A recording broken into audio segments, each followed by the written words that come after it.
The Oklahoma City Thunder are the NBA champions. They defeat the Indiana Pacers in 7 games. What a series. Looking back on it, right, I had a prediction of OKC winning in 4. Um, Boy, was I wrong. Not Yeah, only um, for like a competition's sake, but also like for like an entertainment sake. This was a way more entertaining series that it went 7 than just being OKC, just being dominant and like just torching them for 4 straight games. It was way more entertaining, way more thrilling. It gave me a sense of both teams really deserve to be there in the finals. And shout out to the Indiana Pacers. I mean, looking back on it, they were what? Were they the 4th seed? 5th seed? They were the fifth I seed. just think. 5th seed, Was it? No, yeah. I think they were four. No, They they were were four. 4th seed, right? So it's a top 4 seed, right? Pretty much kind of doubted each playoff series, right? They weren't the most favored team in all their matchups, and then they just kept winning and winning and winning. And you kind of didn't know how they were doing it. You were like, this is strange. How are they do? This is black magic, sorcery. Tyrese Halliburton is literally him. And they beat the Cavs, who were favored to come out of the East for like the entire year. They beat the Knicks, who were favored to beat them by a majority of people. And they play their asses off in the NBA Finals. So I just want to give the respects to Indiana because I did not give them any respect when it came to my No, you prediction. did not. No, I did not. Well, you did not. No. So shout out to the Indiana Pacers. But before we get into the thing, I want to say shout out to Tyrese Halliburton. Um, Prayers and condolences. Tore his Achilles. That fucking sucks. You never want to see that happen. Allegedly, Man, stop. He allegedly, tore his Achilles. allegedly, I'm not saying allegedly. He tore his Achilles. allegedly. He said it. It's most likely torn. It's torn. Like this torn Achilles it looks the same for everybody. He tore his Achilles. So shout out to him, and him playing his ass off, him having those games where they were down by 8, 9, 10, 11 with like a minute, maybe some change on the clock, and them just coming back and showing that resiliency to really show and prove that they're the best team in the Eastern Conference. Hats off to them. Hats off to Tyrese for being that leader and having real big clutch games throughout this entire playoffs. And him being out there was a testament to how willing he was to put it all on the line to win a game 7 and be an NBA champion. Because he didn't have to be out there. He could have just sat and was like, I'm not fully 100%. But he didn't. And ultimately, he paid the consequences for going out there playing injured. But still, you give him the ultimate respect. And just hopefully he comes back from this injury way more stronger, way more healthier than he already was. So shout out to Tyrese Halliburton. Yeah. Yeah. So I think first of all, I'm going to say, shout out to the Thunder. Congrats to them. Best team in the NBA. When finally push came to shove, they proved it, and they finally were able to establish what they've been doing all season in that third, the fourth quarter. Um, yeah, and prayers up to Halliburton. Um, Devastating injury you never want to see, especially in a game 7 in the finals.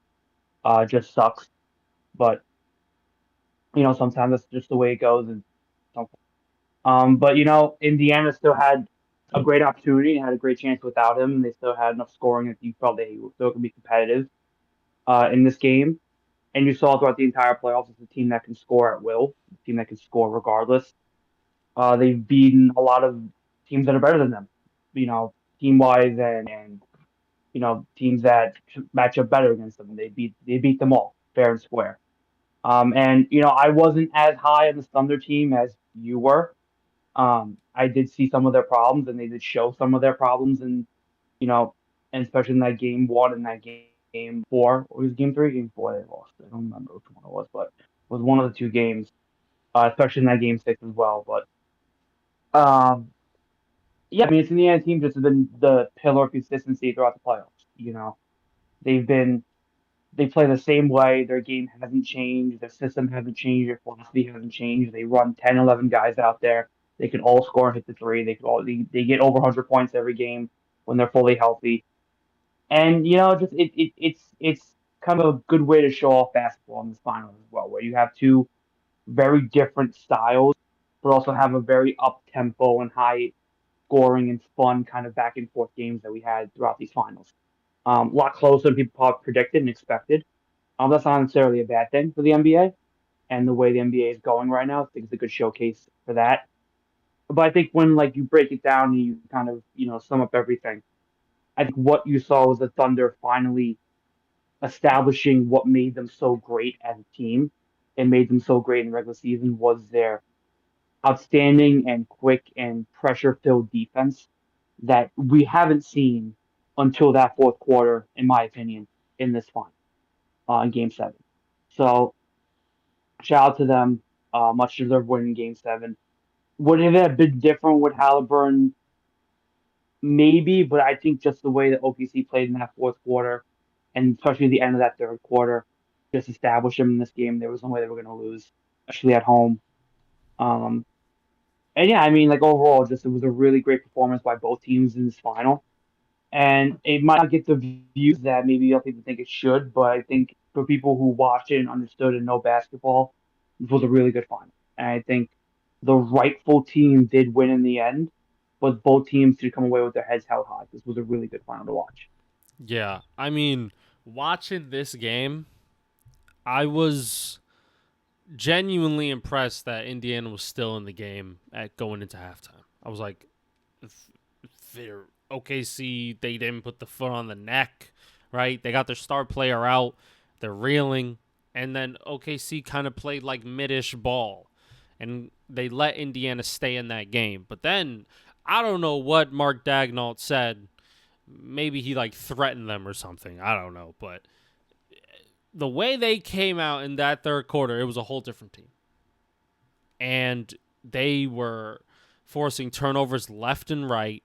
They were hitting their shots. They were playing good iso ball.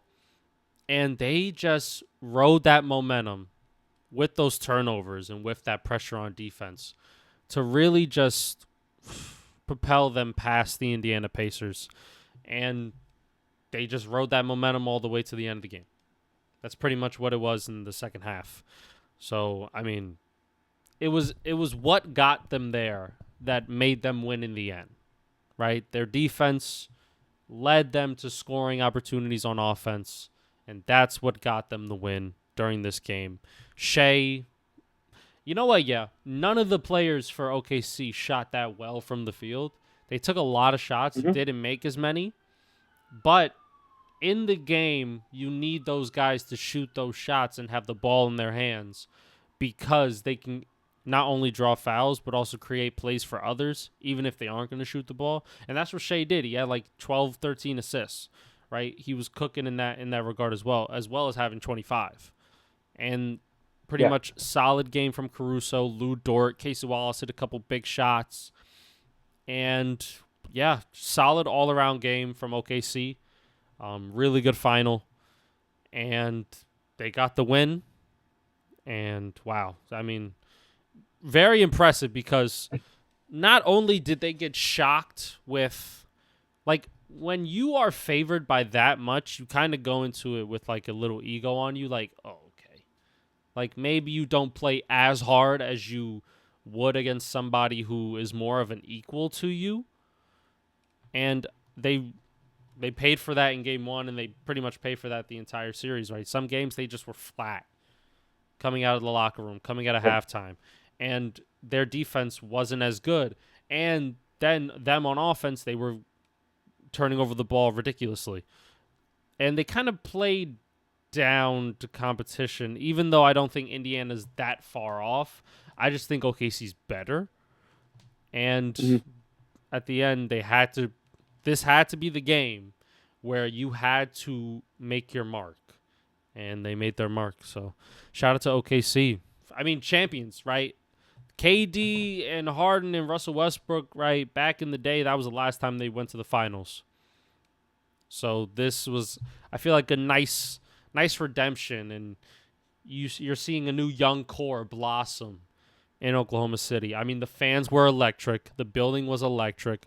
OKC as a fan base needed a title because they are really good fans. They show out every single time for their team. Good, bad, the ugly, the beautiful. They were really special tonight in that arena. Yeah, no, totally agree. Things about the game, just gonna agree with. Yeah, and I think this has been a very, very slow build in OKC. They didn't get a lot of high draft picks. They traded for a lot of picks. They traded a lot of their, core players from like a decade to 15 years ago. They went completely brand new, and they made sure they stockpiled the right talent. They brought in the right players, and Mark Dagnall was like coach. And Sam Presti did a great job building this from the grassroots. Um, every year, they've just been consistently getting better. Probably since like when they really traded for SGA, really when it started to like really get better every year, and he just kept building on and building on and building on it. He went about it the right way. They didn't trade for a superstar. They didn't trade for a multi All Star player. They didn't go in free agency and give anybody a max contract to come in here and lead the team. They stayed in house. They kept their young core together. They continuously added to it, and you're starting to see that it can be like you can build a team without having to build a quote unquote super team. If you bring in the right players, you bring in the right group, and you bring in, you know, and you have the right fit, it could work. It's happened twice now. We've seen it, or maybe like you 3 times. You saw it with the Celtics last year, which is all their own picks. You saw it 2 years ago with the Nuggets, right? So you're starting to see it because the super teams are starting to kind of fade out a little bit, and a lot of these teams are starting to be grassrooted in their own organization. And Sam Presti again just did a great job, sticking to his guns, letting this team build and grow, not panicking, especially after what happened last year with the collapse against the Mavericks. Um, made smart trades, bringing in Caruso, bringing in Hardenstein, and just getting good role players to fill out the team. So, big credit to him there. And like it just, okay, Oklahoma City is kind of like this weird place where like they don't have a lot of teams in the big four of the sports market. Um, the Thunder are probably their most important and probably their most profitable.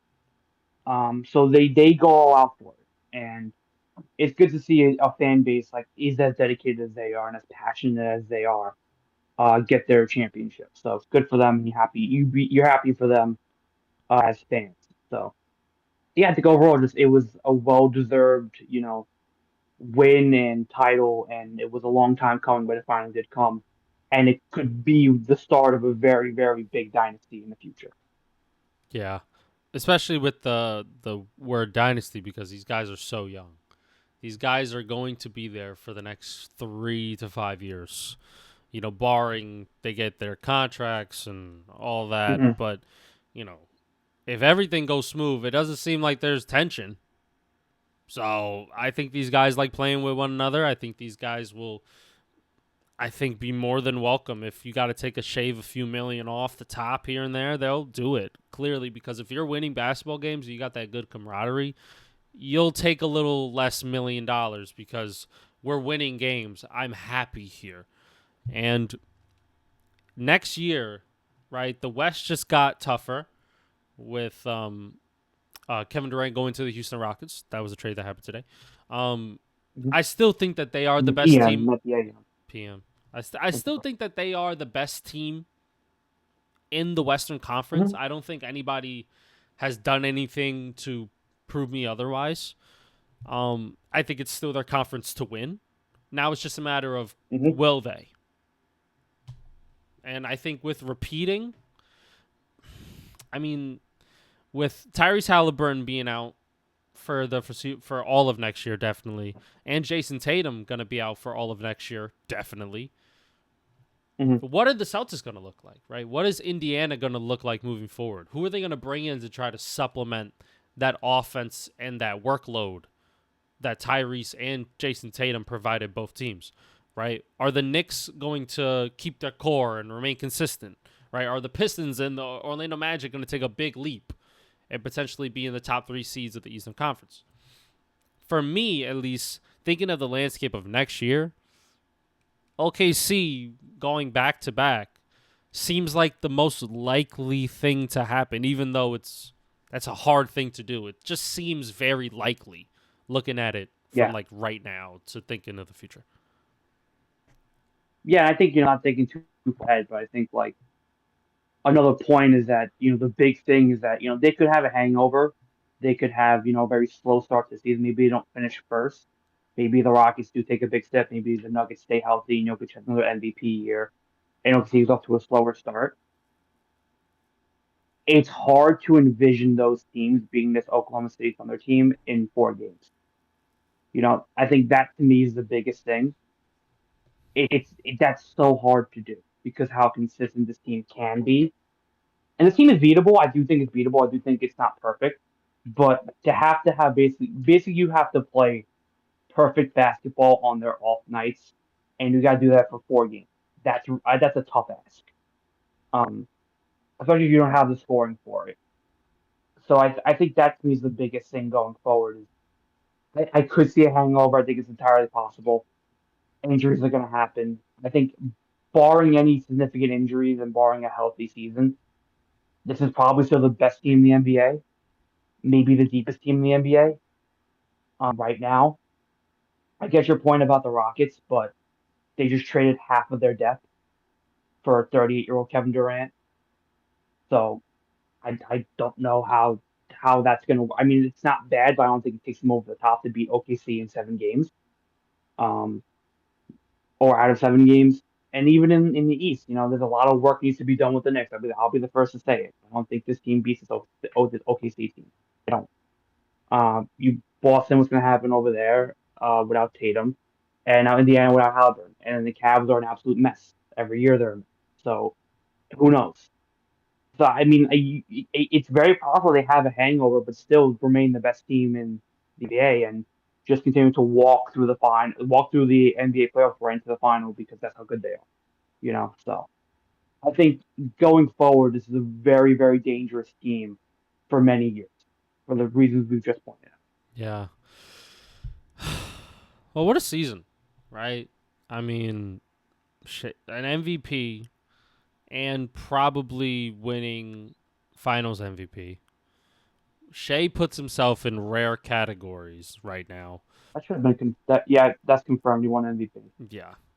That was MVP. Yeah. Yeah. I mean, he was electric. He was everything that OKC needed him to be, and he was Every more. game. Every game. There was never an off game really from him, right? Sure, like there was some turnovers here and there, but in terms of scoring the ball, getting the ball, and assisting your teammates and rebounding as well, he was the all-around. He was the best player. He was the facilitator. He was the guy that they needed to stop to win the game, and if you didn't stop him, you would lose the game every time. So shout out to Shea for doing something that not many players can say they've done, which is win the MVP and the Finals MVP in the same year. So shout out to him. And just looking forward to next season at this point. Looking forward to the draft. Yeah, That's in what? 3 days? 2 days. 2 days, yeah. Is it Wednesday? Thursday? Yeah, I guess it's Wednesday. Thursday, Wednesday? Yeah, Wednesday. Yes, Wednesday. Wednesday. 20 something. Whatever. It's one of those. Isn't that crazy? Yeah. How did you hear Sam Presti? You gotta be like, all right, boy, the great season. Scouts. Who we drafting? What the fuck are we doing? What are we going to do? What are we doing? We have how many first-round picks? What can we trade for? Giannis? Okay, sure. They want 6? Yeah, we got him. Then they can have it. So, and that's the thing with this team. They're so young. They could realistically trade for like a Giannis or like a big name star, but I don't think that they should do it. I was of the belief that if they lost this finals, that I felt like they would have made a big splash for somebody who's more established and has maybe won something in the league. But since they won, let it flow into next year and see what happens, right? Try to keep this team together Yeah. as much as possible, and just ride the waves and good vibes. And if they win, they win. If they don't, they don't. They already had one. One for this OKC team is already good enough, right? One for the city, you're good for like 10 years. Yeah. So shout out to them. Anything else you want to add about this season or season to come? Anything else? Yeah, no, it was a really dramatic season. Um, I mean, look, we've talked a lot about a lot of things that went on. I mean, the Luka trade probably was the biggest thing that happened in season. And we talked about that extensively. And, the season was the season. Yeah, regular season's usually not that great. Unfortunately, that's just how the NBA works. But I think these playoffs were really, really good and a really good showcase of the NBA and the teams in it, and where everybody kind of I think you kind of take away everybody like where they are, where they're going. A lot of good young teams getting their first taste in the playoffs. A lot of good veteran teams still establishing themselves as the best teams in their conferences. And I think at the end of the day, you had the best team winning the NBA final against one of the more hungrier teams winning the NBA final. In the NBA final. So I think you had a really good balance in this NBA playoffs that showcased the league.